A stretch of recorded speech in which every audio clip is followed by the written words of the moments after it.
April 10th, 1912, Southampton, England.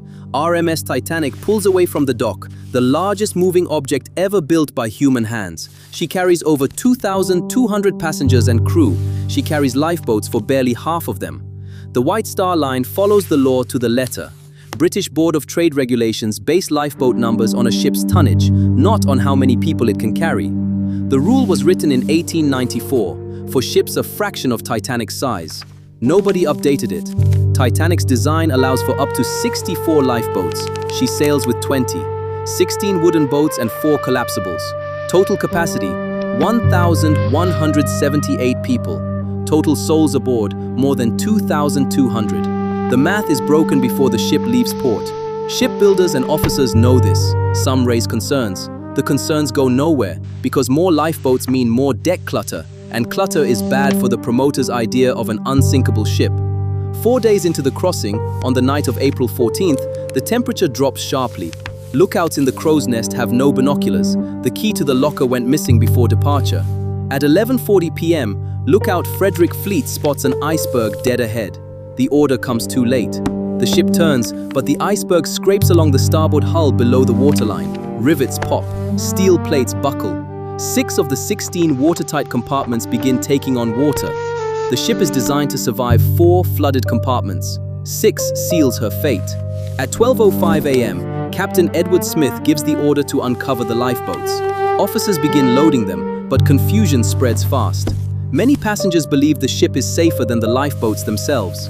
Some officers, trained under a stricter interpretation of the rules, lower boats only partly full. Lifeboat 1 leaves with a capacity of 40. It carries 12. Because of this uneven loading, hundreds of seats vanish into the dark, half-empty, long before the boats run out. By 1 a.m., it becomes clear there will not be enough room for everyone. Women and children first becomes policy on some decks and only a suggestion on others.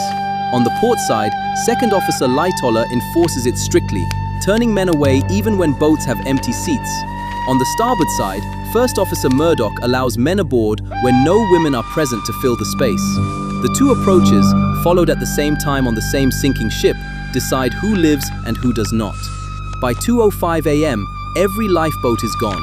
More than 1,500 people remain on a ship with a 15-degree list and nowhere left to go. The band, according to survivors, keeps playing on the deck. At 2:20 a.m., Titanic's stern rises into the air, holds for a moment, then slides beneath the North Atlantic. Water temperature that night, 28 degrees Fahrenheit. Most people in the water do not drown. They die of hypothermia within 20 minutes.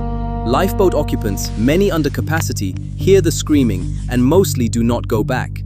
They fear being swamped by desperate swimmers. Only one boat returns to search for survivors. It pulls just a handful of people from the water alive. At 4 a.m., the RMS Carpathia arrives, having steamed at full speed through an ice field for over 3 hours after picking up Titanic's distress call. She rescues 705 survivors from the lifeboats. More than 1,500 people do not survive the night. In the inquiries that follow, on both sides of the Atlantic, investigators focus again and again on one number: 20 lifeboats for over 2,200 people. Within months, maritime law changes. New regulations require lifeboat capacity for every person aboard, regardless of ship tonnage. The rule that doomed Titanic's passengers becomes the rule that protects every ocean liner after her. The wreck itself is not found until 1985, resting in 2 pieces, 2.5 miles down.